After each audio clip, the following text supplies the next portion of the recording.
I guess the concept of it, or the starting of it, is that everybody is exposed to pressure and stress. It's nothing new. It's just kind of how we, like exactly what we said, how we deal with it. And sometimes some people go into, well, I guess termed the red mind. Yep. Okay, so and all that is we get distracted by, it could be fear of failure, fear of success, fear of making mistakes, anything like that. And then if we stay in that loop for too long, we start going quite internal and we start blaming ourselves.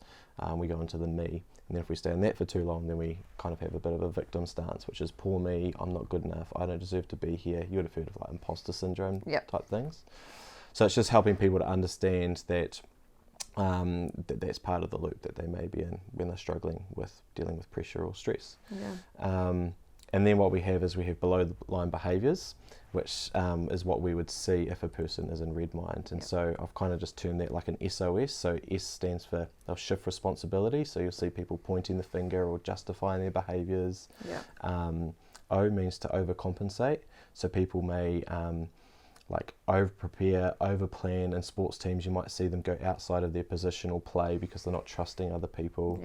And then the last one is succumb. So that's when people tend to like give up or not do enough or don't work hard off the ball or whatever that is. So that's kind of the red mind, and then the below the line behaviours.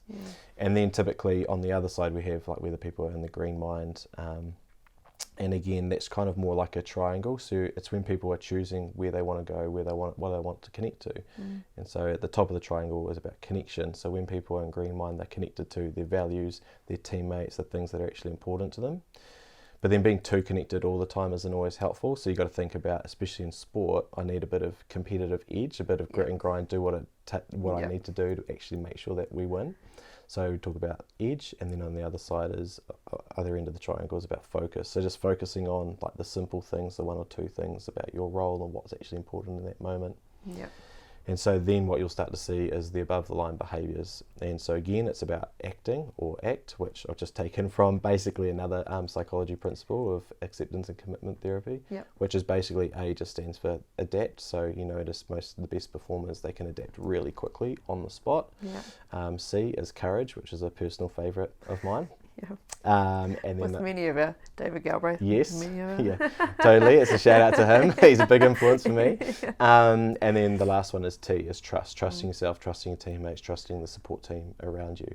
So they're the type of behaviours that you'll typically see when people are sitting in the green mind.